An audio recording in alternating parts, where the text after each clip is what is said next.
Hey guys!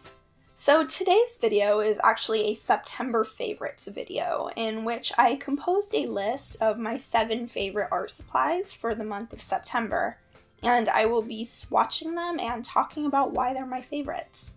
So I hope you all enjoy, and I will see you there. So since the pencil I've been using for all of my sketching this month has primarily been the one that I mentioned in last month's video, the first item that I'm going to be showing you guys today is actually an eraser. And this is the Moo brand eraser. And I've had these erasers before, and I liked them so much that I reordered them.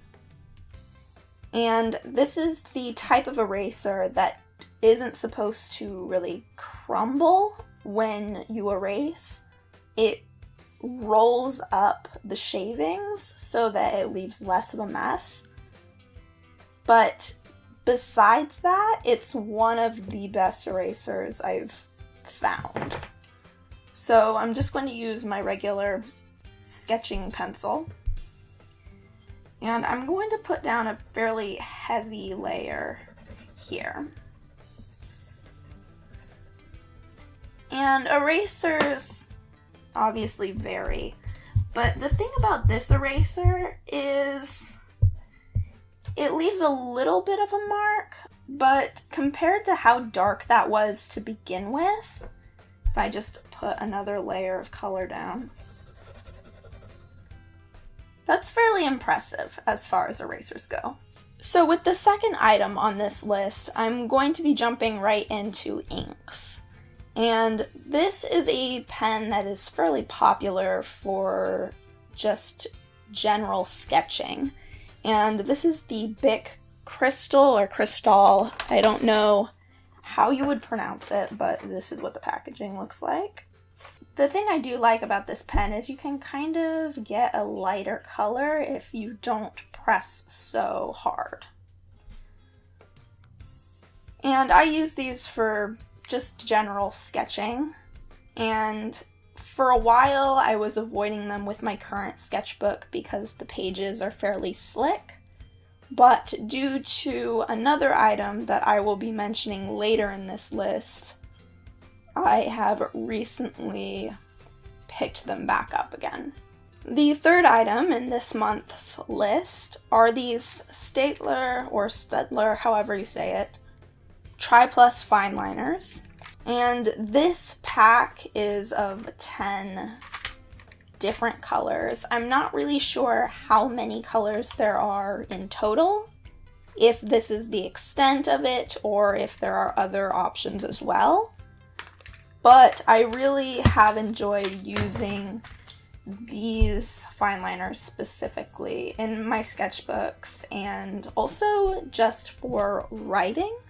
Sometimes if I'm editing a script, I'll use one of the red ones, or I've even done line work with some of the colored ones as well. The only thing about these fine liners in particular is that the nibs, if you look at them, they're very fine, but they're also kind of soft, and you can't really tell that on camera. But you can squish them down if you press too hard, and I'm kind of a heavy-handed person, so I have to make a conscious effort to not press too hard. And if I'm coming into this after just using a ballpoint pen, for instance, I can find myself ruining my pens just from the pressure that I'm applying to them. But that's not really so much the pen's fault as it is my fault for being too heavy-handed. Now, the fourth item on this month's list is really something that I did more so than purchased, but these are water brushes filled with ink wash.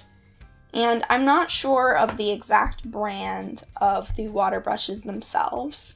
I just went on to Amazon and pretty much picked the cheapest ones I could find, which is sometimes a useful tactic and sometimes can really screw you over because you get a low quality product. But these ink wash brushes, I have one that has less ink and more water, and one that has a bit more ink and a little bit less water, and that way I can get different variations of the ink wash.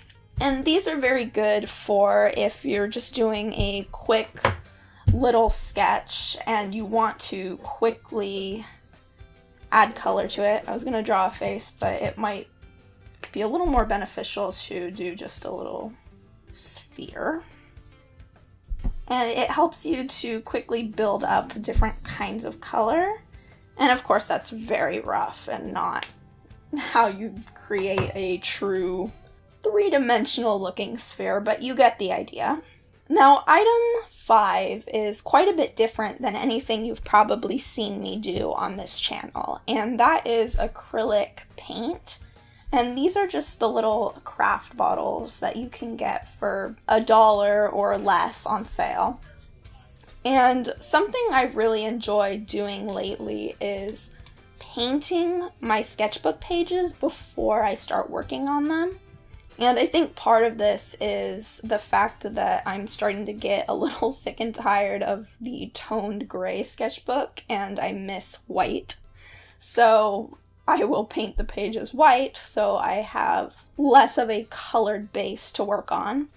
But I also have tons of other colors from more crafty type things I did when I was younger. I'm sure you've seen all of the colors that these craft paints come in, but I particularly like the fluorescent ones.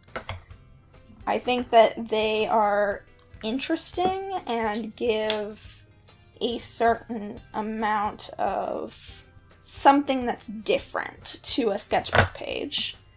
And the thing about using craft paints as opposed to a higher quality of paint is a craft paint is naturally going to be a little more chalky than a paint that is more expensive. And this is due to something with the pigments and the binders. I'm not sure of the specifics, but I personally enjoy using something that's a little more chalky because it creates a better texture to draw on top of. If I was doing pieces that were just acrylic pieces and the purpose of them was to be an acrylic painting, I would invest in some better quality acrylics. But I'm not doing that. I'm working in my sketchbook and I'm drawing over the top of them. And something that's a little chalkier grips pencil in a way that something that's slick does not. So when I say that I use craft paints, I'm not doing it because they're cheap necessarily. I'm more doing it because it gives me an effect that I'm more fond of. Now, number 6 on the list is something that I briefly mentioned in the last video, but I was a little more specific about a white Prismacolor pencil. However, this month I've started to get back into using the colored ones specifically. And again, they're very interesting on the toned paper. They have a certain quality about them that's very different than when you use them on white paper, but clearly they still work on this as well. And they have cool metallic colors, like the gold. And these look really nice on darker papers. My absolute favorite Prismacolor pencil is the indigo blue. And this and the white are my most used Prismacolor pencils. This pencil in particular is very good for adding shadows to things like faces, or even probably this cube here. It's not a cube, it's a sphere. You get the idea. It gives a little more interest to something that maybe didn't have a lot of color or wasn't very dimensional before. And as I was mentioning before, I've also been working on top of things like craft paint. And the way that these pencils adhere to the craft paint is very enjoyable as well. Let's see if I can get a little bit of a sheen on this gold. I don't know. Oh yeah, there we go. And the final thing I have on this month's list is quite a bit more lame than the rest of the supplies, most likely. But this is Scotch tape that is specifically the matte finish magic tape. And I didn't think I would be recommending a Scotch tape. But the thing about this tape is if you tape something down, which I tend to do quite a bit in my sketchbooks, you can draw on top of this tape. So if you have a piece of something that you decided to tape into your sketchbook, a drawing that you did on another piece of paper and you cut it out, and you decide that you wanted to add something to your drawing where the tape already is. If you use a slick piece of tape, there's really no good way to draw over top of that tape. You're kind of a little bit screwed. So the fact that you can write on top of this tape is kind of amazing for art purposes. And it also, I think, is supposed to lift up easier than other tapes, question mark? Because I pulled that right off, and typically if you used a piece of Scotch tape on a very thin piece of paper, you would tear the paper. But that didn't tear the paper at all. So it's definitely interesting. It's quote-unquote magic in their words, and it smudges, as you can see. So if you want to do some effects there, you can do that as well. So those are my monthly favorites for September. If you have anything that you've been a particular fan of using this month, I would love to hear from you. Thank you all for watching, and I will see you guys next time. Bye.